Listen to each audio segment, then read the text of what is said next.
olá amigo do Ultra Talks e do Fim de Talk.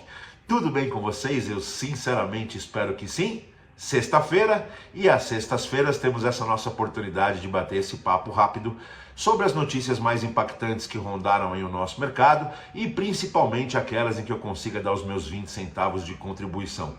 Sou Edu Pires e aqui através do Fim de Talk tenho a esperança de levar até vocês conteúdos, discutir conteúdos com um pouco mais de profundidade em temas que possam de fato ajudá-los na essência do seu dia a dia. Vamos às notícias. Na segunda-feira, a notícia é: indicado para suceder Roberto Campos, Gabriel Galípolo compara diretor do BC, que tem medo de aumentar taxa de juros, a médico que tem ojeriza a ver sangue. Muito interessante essa fala do Galípolo, hoje diretor de política monetária do Banco Central, talvez o segundo cargo mais importante em termos de política macroeconômica, e previamente já sinalizado como futuro substituto de Roberto Campos quando encerrar o seu mandato. Galípolo, num evento das cooperativas de crédito em Minas Gerais, disse que os diretores do Banco Central não podem ter medo de levantar taxa de juros. E citou essa comparação que um diretor do Banco Central que tem medo de aumentar a taxa de juros quando necessário se assemelharia a um médico no pronto-socorro que tem medo de ver sangue.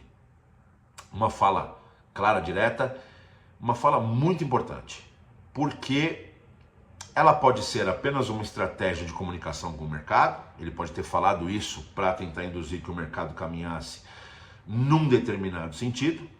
Pode ser isso. Ela pode ser uma estratégia de comunicação política, né? O governo pediu para ele testar como é que estão os ânimos. Pode. Ela pode ser um test the water dele a respeito do ânimo do governo com relação a esse espinhoso assunto, visto que Lula trava uma guerra quase que diária com Roberto Campos pelo tamanho, pelo nível das nossas taxas de juros. Ele pode ser uma declaração de respeito à manutenção da independência do Banco Central, já um posicionamento já corajoso? Pode. A meu ver, é um misto de tudo isso. Não consigo ainda identificar, não conheço o Galípolo pessoalmente, eu não consigo ainda identificar em que níveis cada uma dessas variáveis compõe o todo. Mas eu acho que é um misto de tudo isso. E isso dá um alento. Pelo menos a mim, deu um certo alento. Algumas pessoas que eu conversei, que eu respeito muito sob o ponto de vista de macroeconomia, também se sentiram um pouco alentadas, porque faz acreditar que podemos continuar acreditando na independência do Banco Central. Num Banco Central forte, num Banco Central independente, num Banco Central criativo, como tem sido a autarquia nos últimos anos sob o comando de Roberto Campos, com uma agenda construtiva, moderna e não um mero coadjuvante dos desejos do Planalto Central, não é mesmo? Então, é uma fala clara, é uma fala direta, é uma fala, por que não dizer, corajosa e que traz responsabilidades instantâneas e duradouras para quem falou, principalmente diante da cadeira de quem falou, diretor de política monetária e o provável possível novo presidente do Banco Central. E ele não teve medo da assunção dessa responsabilidade. Então, de toda forma, o resquício final dessa fala, a meu ver, é uma coisa positiva. É ele assumindo uma característica, uma tecnicidade, dizendo que às vezes remédios amargos são necessários para tratar de uma crise maior. Todos nós sabemos que o aumento de taxa de juros é, sim, uma ferramenta importante na contenção do movimento do fluxo inflacionário. Nós ainda não estamos livres de inflação, nós como cidadãos sentimos isso todo dia ao fazermos as nossas compras. A inflação está aí, não é pequena, e alguns sinais, às vezes, determinam que a autoridade monetária precisa adicionar o remédio amargo. E ele se posicionando dessa forma, para mim, foi um ato de inteligência e um ato de coragem. E que realmente nos traz um alento sobre a continuidade da independência da autarquia. Tão necessária para uma construção macroeconômica forte que a gente tanto precisa nesse país. Então, o meu saldo final, a minha análise final a respeito dessa fala do Galípolo, foi um saldo positivo, extremamente positivo, ainda que ele verse sobre aquelas variáveis que eu mencionei. Pode ser uma fala política, pode ser uma fala test the water, mas ela de qualquer forma foi dura, foi clara e foi suficientemente importante para trazer responsabilidade, e ele não teve medo da assunção dessa responsabilidade. Temos que continuar ficando de olho, temos que nos aprofundar a respeito do Galípolo ou de futuros novos indicados, temos que olhar para o governo para saber como ele vai se comportar diante dessa fala, super importante esses próximos capítulos, para a gente entender que tipo de Banco Central teremos nos próximos anos. Na quarta-feira, a notícia é: Drex, 35% das empresas brasileiras já estão se preparando para a chegada do real digital. Do portal Exame, através do João Pedro Malar, da Future of Money. Foi feita uma pesquisa pela Protivit e pela MD8 Consulting com empresários no Brasil para o entendimento de como estão as preparações a respeito da futura chegada do Drex, a nossa CBDC, a nossa moeda de Banco Central, o nosso real digital. E a cifra encontrada nessa pesquisa, o resultado da pesquisa, é que 35% das empresas já estão se preparando para a adoção da ferramenta, do real digital. Essa cifra de 35% foi menor do que o esperado pelos participantes da pesquisa, já que 75% dos respondentes entendem que as suas operações precisam se preparar ou perderão vantagens competitivas. Os meus 20 centavos aqui, as minhas andanças, os meus contatos com o empresariado de ponta no mercado de pagamentos, eu conheço a grande maioria deles, eu transito, eu tenho projetos com alguns deles, denotam para mim que nem esses 35% são reais. Eles me parecem demais. Eu não sei se eu acredito, eu não estou desrespeitando a metodologia de pesquisa das empresas, mas eu não sei se eu creio nos respondentes, eu não sei se são 35% das empresas. Obviamente que a minha capacidade observacional ela não é estatística, mas eu não consigo enxergar nada nem perto de 35% das empresas. As empresas ainda têm muita dificuldade com a multiplicidade disruptiva que está acontecendo, são muitas novidades acontecendo. Nós, graças a Deus, e por um lado um certo medinho, nós vivemos a era mais transformacional, principalmente no nosso mercado de banking, de meios de pagamento, de crédito. A quantidade de novidades acontecendo quase que semanalmente é tão grande que é quase impossível acreditar que está todo mundo up-to-date com todas as novidades que estão acontecendo. Vocês vejam, tem portais da internet, eu sou cliente de um portal da internet que ainda não aceita, hoje, não aceita Pix.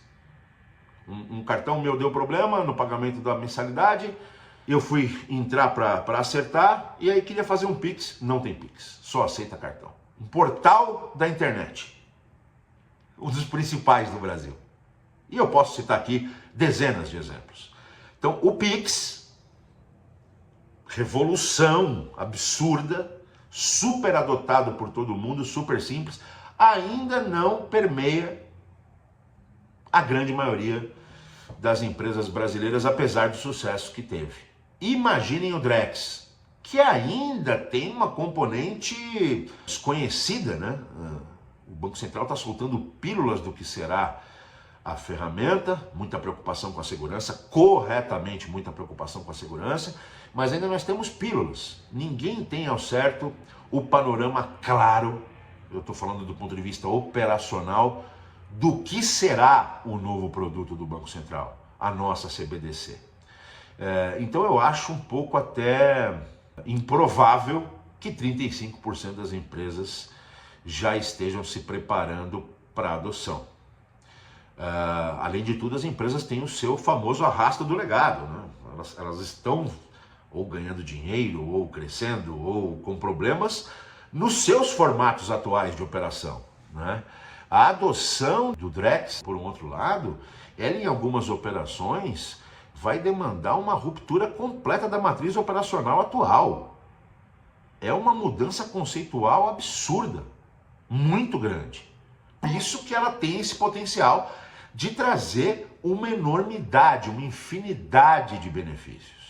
Né? Novas linhas de receita, novas jornadas mais fluídas para o seu usuário, capacidade de pagamentos transfronteiriços de forma muito mais barata, enfim, uma enormidade de adoções diferentes e de possibilidades de ganhos para as empresas, mas eu ainda considero as informações disponíveis muito áridas, muito incompletas ainda, para que se permita uma discussão profunda nas empresas. Eu não estou aqui advogando que as empresas não deveriam, ao contrário.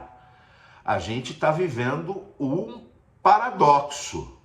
É um paradoxo super importante entre uma novidade com potencial de transformar o seu negócio e estar preparado para as mudanças que você tem que fazer, para as decisões difíceis que você tem que tomar, para adotar essa ferramenta e surfar esses benefícios. Muito importante que as discussões estejam começando. Eu rezo para que eu esteja errado e que realmente os 35% sejam ainda um número baixo e que já tenhamos mais empresas ao menos discutindo seriamente, comparando o seu offering atual com o que ele pode ser transformado através da adoção do Drex. Eu realmente torço por isso, torço para que eu esteja errado, mas eu não tenho visto nas minhas andanças discussões mais profundas sobre o tema. Nós aqui do lado da UltraTalks, do grupo UltraTalks, com a nossa intenção de sermos o grande hub conteudista desse mercado, a gente está se preparando para trazer para vocês diversos produtos, diversos capítulos dessa história, para sermos uma das referências, né? Um dos referenciais aonde vocês obterão conhecimento. Aguardem novidades em breve. Sigam as nossas redes sociais, ultratalks.com.br. Sigam-nos nas redes sociais, no Instagram, no LinkedIn. Acessem e se inscrevam no nosso canal do YouTube, UltraTalks. Muita informação, muito conteúdo e em breve capítulos muito específicos, muito completos e um conteúdo muito rico a respeito do que você precisa saber sobre o Drex. Você empreendedor, você executivo, precisa saber mais sobre o produto e nós da UltraTalks, através dos nossos inúmeros produtos, vamos ajudá-lo. Aguardem. Na quinta-feira, a notícia bastante polêmica é: até quando as fintechs permanecerão em um limbo regulatório? Ela veio através do portal Relatório Reservado, já foi discutida na quinta-feira pelo Lincoln no nosso Morning Talks. O Lincoln, enquanto partner do UltraTalks e principalmente como presidente da Pagos, se posicionou muito corretamente, filtrando um pouco do que foi trazido por essa notícia, e nós aqui vamos tentar continuar discutindo ela um pouco. Um tema bastante espinhoso. Em suma, o relatório reservado traz uma informação a respeito de uma preocupação muito grande do Banco Central com relação ao que eles chamaram de limbo regulatório para as fintechs. E principalmente sobre a assimetria entre o que é exigido de instituições financeiras e o que é exigido das fintechs em termos prudenciais. Por outro lado, excluindo um pouco, deixando de lado um pouco a notícia em si, nós aqui no UltraTalks, através do Morning Talks e através aqui do Fim de Talk, nós já trouxemos também, em semanas anteriores, as informações de que sim, o Banco Central tem dado recados ao mercado de fintechs, ao mercado de startups, sobre preocupação com o atendimento correto ao arcabouço regulatório, ao arcabouço prudencial. Sim, gente, eu estive com membros do Banco Central nos últimos meses e em todas as oportunidades, de alguma forma, foi mencionada essa preocupação. Vejam, nós temos um universo de entrantes nesse mercado que lida com o recebimento e o pagamento de dinheiro oriundo dos usuários e que, portanto, precisa ter muita responsabilidade prudencial e regulatória. Isso é um fato. E a gente sabe da antítese que às vezes existe entre a necessidade de crescer e a necessidade de cuidar, mas esse é um fato e a gente sempre se posiciona aqui respeitando as demandas do regulador, porque elas são muito importantes, sim, para o crescimento do mercado, mas para um crescimento saudável desse mercado. Então a gente vem dizendo isso, independente da matéria veiculada pelo relatório reservado. Mas a matéria em si, ela é muito mais dura, porque primeiro, ela define na matéria que sim existe um limbo regulatório. Eu não consigo enxergar limbo regulatório. Ela define que existe uma assimetria entre o que se exige de instituições financeiras e o que se exige das fintechs. Sim, a assimetria existe, só que ela denota essa assimetria como negativa. E eu não consigo concluir essa assimetria como negativa, uma vez que uma instituição financeira tem acesso à oferta de uns 100 números de produtos que uma fintech, uma instituição de pagamento, não tem. Portanto, há que existir uma assimetria. Não dá para exigir de uma fintech o mesmo complexo regulamentar que se exige de uma instituição financeira, a não ser que se permita às fintechs operarem todos os produtos de uma operação financeira. Então a assimetria existe. Ela existe na oferta de produtos, na possibilidade de transacionar produtos e, obviamente, precisa existir no arcabouço regulatório. Mas o Lincoln mencionou muito bem, convido vocês a ouvirem o Morning Talks de quinta-feira, está disponível em todas as plataformas, inclusive no Spotify. Eu convido vocês, porque o Lincoln cita ali a série infindável de instrumentos regulatórios aos quais as fintechs já são relegadas. Importante entender quem segue, quem não segue. Importante que o regulador fiscalize. Importante que as ações duras contra quem não cumpre as demandas sejam tomadas. Mas elas existem. Eu fico muito preocupado com essas notícias que têm uma identidade de informação, mas na verdade elas assumem um lado, né? E isso me deixa muito preocupado. Nós somos muito críticos aqui. O Lincoln, como presidente, a Pagos como instituição é muito crítica a quem não leva a sério a questão regulatória.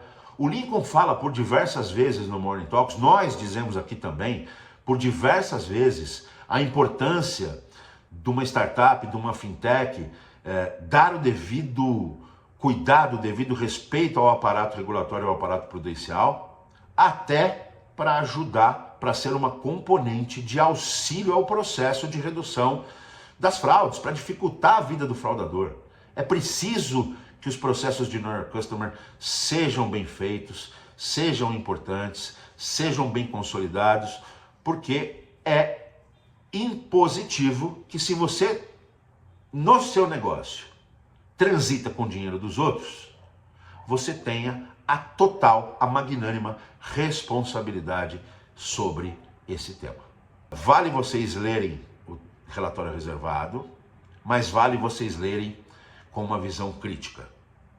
Vale vocês lerem com uma visão bastante importante, entendendo que não há lado correto nessa questão, e sim que há análises profundas.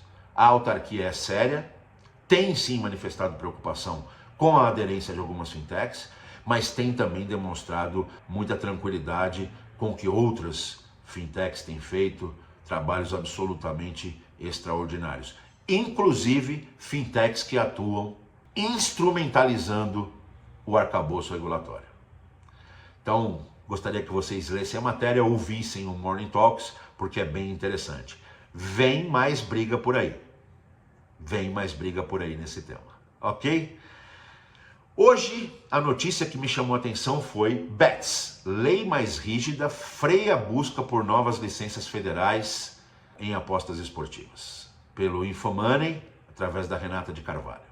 90% dos inicialmente interessados em obter a licença bateram na trave e pularam fora. Hoje a lista mantém apenas 14 nomes, é o que diz a notícia da Infomoney.